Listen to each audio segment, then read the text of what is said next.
Assalamualaikum warahmatullahi wabarakatuh. Bismillah, alhamdulillah, wassalatu wassalamu ala rasulillah wa ala alihi wa sahbihi wa mawalah wa la hawla wa la quwata illa billah, amma ba'd. Ikhwan fillah rahimakumullah, dimanapun antum sekalian berada, semoga kita semua senantiasa dalam rahmat, dalam keberkahan, dan juga dalam lindungan Allah subhanahu wa ta'ala di segala aktivitas kita dalam kehidupan kita sehari-hari. Amin ya rabbal alamin. Ikhwan fillah rahimakumullah, selamat datang kembali di channel ini.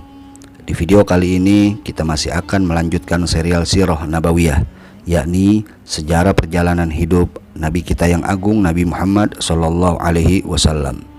Dan di episode kali ini kita akan membahas sekilas tentang Bai'at Aqabah yang terjadi di tahun ke-12 dan ke-13 dari kenabian. Bagaimana kisahnya? Mari kita simak bersama-sama.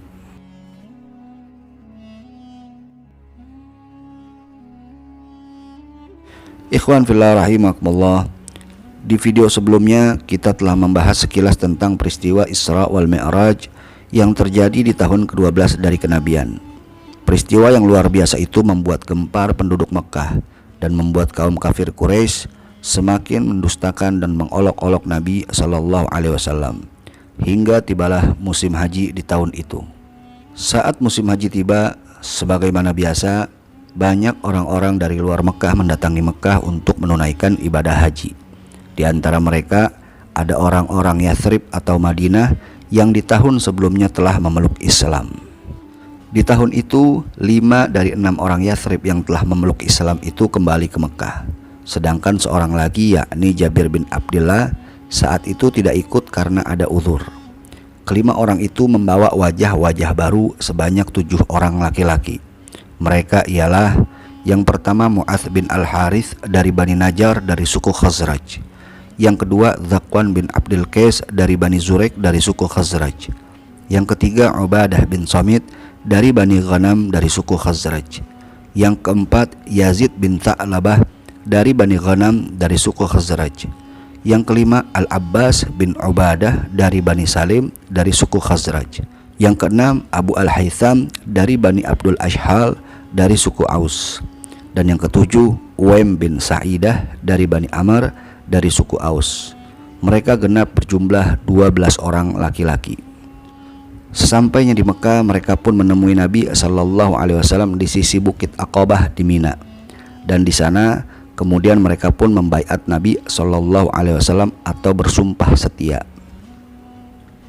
Al-Imam Bukhari meriwayatkan dari Ubadah bin Samit, salah seorang yang ikut hadir dalam pembaiatan itu, bahwasanya Rasulullah Shallallahu Alaihi Wasallam bersabda, "Kemarilah, berbaiatlah kepadaku untuk tidak menyekutukan Allah dengan sesuatu apapun, tidak mencuri, tidak berzina, tidak membunuh anak-anakmu, tidak berbuat dusta yang kamu buat-buat antara tangan dan kakimu, dan tidak durhaka terhadapku dalam hal yang ma'ruf.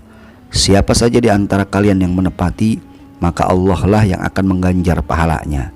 Dan siapa saja yang melakukan sesuatu dari hal itu, lalu diberi sanksi karenanya di dunia, maka itu adalah penembus dosa baginya. Siapa saja yang mengenai sesuatu dari itu, lalu Allah tutup aibnya, maka urusannya tergantung kepada Allah. Jika ia menghendaki, ia akan mengazabnya. Jika ia menghendaki, ia akan memaafkannya." Lalu mereka pun berbaiat atas hal itu. Inilah yang disebut dengan Bai'at Aqabah yang pertama. Setelah baiat tersebut dan musim haji telah berlalu, maka mereka pun kembali ke Madinah.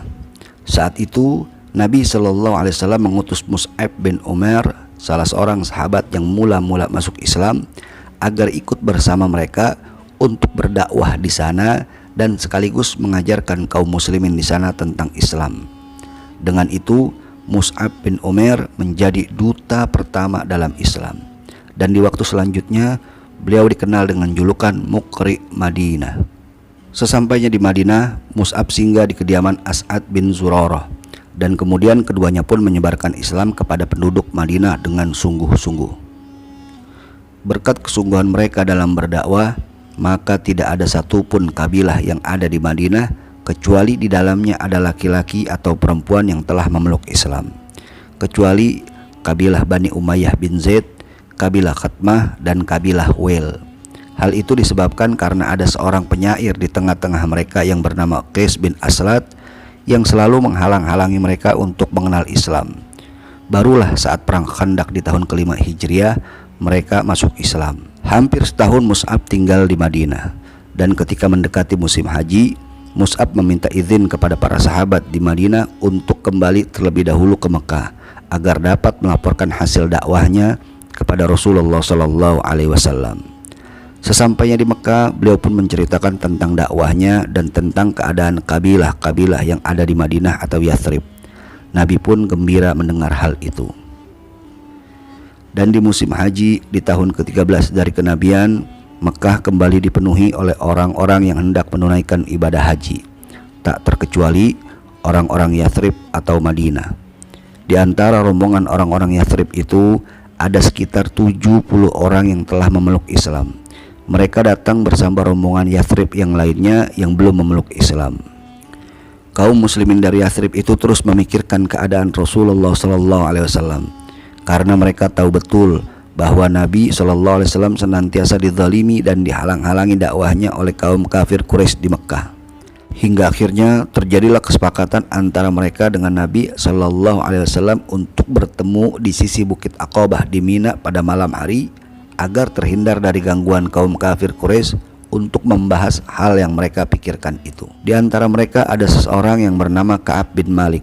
Beliau pun menceritakan hal itu sebagai berikut. Kami berangkat untuk melaksanakan manasik haji, dan sebelumnya kami telah berjanji untuk bertemu dengan Rasulullah SAW di Aqabah pada pertengahan hari-hari tasyrik. Kami dijanjikan bertemu dengan beliau pada malam hari. Sementara itu, di tengah-tengah kami ada seseorang yang bernama Abdullah bin Amr bin Haram yang merupakan salah seorang pemimpin dan juga orang terpandang di tengah-tengah kami.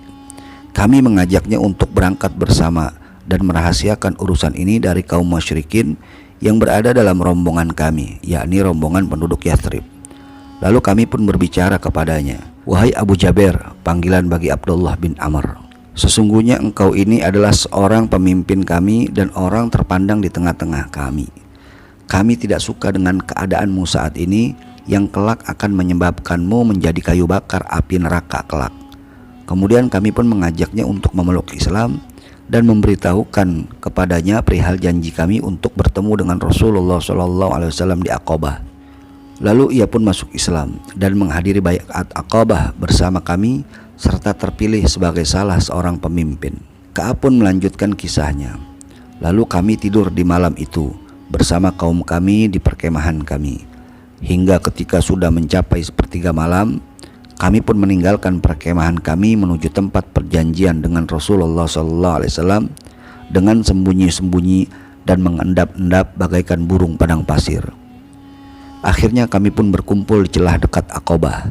Jumlah kami saat itu sebanyak 73 orang laki-laki dan 2 orang perempuan, yaitu Nasibah binti Ka'ab atau Ummu Amr dari kabilah Bani Mazin bin Najjar dan Asma binti Amr atau Ummu Mani' dari Bani Salamah. Kami berkumpul di celah itu menunggu kedatangan Rasulullah SAW. Hingga akhirnya beliau datang bersama pamannya Al-Abbas yang ketika itu masih memeluk agama kaumnya. Akan tetapi beliau ingin ikut menghadiri urusan keponakannya dan meyakinkan kondisinya. Dalam pertemuan itu, kaum muslimin dari Yathrib siap untuk menampung Nabi SAW dan kaum muslimin di Mekah di tempat mereka, dan mereka pun siap memerangi orang-orang yang memerangi Rasulullah SAW. Hal itu menunjukkan sikap tegas mereka yang telah memiliki tekad bulat, keberanian, iman, dan keikhlasan di dalam mengemban tanggung jawab yang besar ini. Kemudian mereka pun membaiat Rasulullah SAW. Al-Imam Ahmad ibn Hanbal telah meriwayatkan dari Jabir bin Abdullah radhiyallahu an tentang poin-poin baiat itu secara rinci. Jabir berkata, kami berkata kepada Rasulullah SAW, "Wahai Rasulullah, untuk hal apa kami membaiatmu?" Maka beliau SAW pun bersabda, "Yang pertama, untuk mendengarkan dan taat baik dalam kondisi semangat maupun malas. Yang kedua, untuk berinfak di dalam masa sulit maupun mudah. Yang ketiga, untuk berbuat amar ma'ruf dan nahi munkar. Yang keempat, untuk senantiasa tegak di jalan Allah tanpa memperdulikan celaan orang-orang selama dilakukan di jalan Allah. Yang kelima, untuk membelaku manakala aku datang kepada kalian dan melindungiku sebagaimana kalian melindungi diri kalian, istri-istri dan anak-anak kalian. Jika hal ini kalian lakukan, maka surgalah sebagai imbalan kalian. Lalu Al-Bara' bin Ma'rur memegang tangan beliau dan berkata, demi zat yang telah mengutusmu dengan hak sebagai nabi, sungguh kami akan melindungimu sebagaimana kami melindungi jiwa dan istri kami. Baiatlah kami wahai Rasulullah, demi Allah kami adalah ahli perang dan ahli membuat senjata. Kami warisi itu secara turun-temurun dari leluhur kami. Lalu seorang yang lain yang bernama Abu Al-Haytham pun ikut bicara. Wahai Rasulullah, sesungguhnya kami telah bersekutu dengan orang-orang Yahudi dan kami akan segera memutuskan persekutuan itu. Apakah jika kami lakukan hal itu dan kelak Allah memberimu kemenangan, engkau akan kembali lagi ke kaummu dan meninggalkan kami? Mendengar itu Rasulullah SAW pun tersenyum dan kemudian beliau bersabda, bahkan darah kalian adalah darahku, kehancuran kalian adalah kehancuranku juga. Aku adalah bagian dari kalian dan kalian adalah bagian dariku. Aku akan memerangi orang-orang yang kalian perangi dan mengadakan perdamaian dengan orang-orang yang kalian adakan perdamaian dengannya. Setelah menjelaskan poin-poin baiat selesai, kemudian Rasulullah SAW membagi mereka ke dalam 12 kelompok dan memilih tiap-tiap pemimpin dalam kelompok itu untuk mengemban tanggung jawab atas poin-poin baiat tersebut.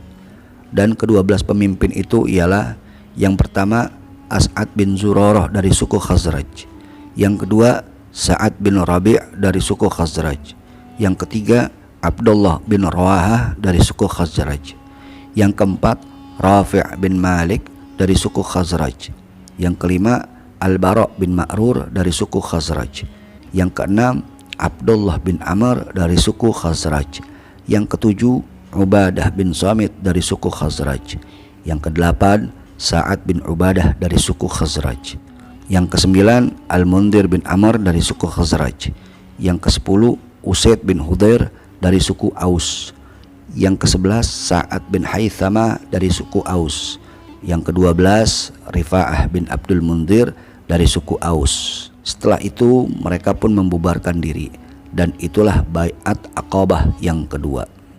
Walaupun pertemuan itu dilakukan secara sembunyi-sembunyi, tetapi setan menyingkap pertemuan itu, hingga kabar pertemuan itu pun sampai ke telinga orang-orang kafir Quraisy. Maka keesokan harinya pun mereka mendatangi perkemahan rombongan Yathrib dan memprotes pertemuan itu. Tetapi orang-orang Yathrib yang masih musyrik dan tidak mengetahui tentang pertemuan itu pun menyanggahnya. Mereka mengatakan bahwa tidak ada perjanjian antara mereka dengan Muhammad, dan akhirnya kaum kafir Quraisy pun membubarkan diri. Setelah musim haji berakhir, maka rombongan penduduk Yathrib pun kembali ke tempatnya, termasuk kaum muslimin Yathrib yang telah berbaiat kepada Nabi SAW. Tidak lama setelah itu, kaum muslimin dari Mekah pun berangsur-angsur hijrah ke sana. Lalu bagaimana kelanjutan kisahnya? Insya Allah kita akan sambung di episode berikutnya. Semoga bermanfaat. Wallahu a'lam bishawab. Jika menurut Anda konten ini bermanfaat, jangan lupa subscribe channelnya, share videonya, dan terima kasih atas segala perhatian. Mohon maaf atas segala kekurangan dalam penyampaian. Insya Allah kita bertemu di lain kesempatan. Hadani Allah wa iyyakum ila siratil mustaqim. Wal afu minkum. Wassalamualaikum warahmatullahi wabarakatuh.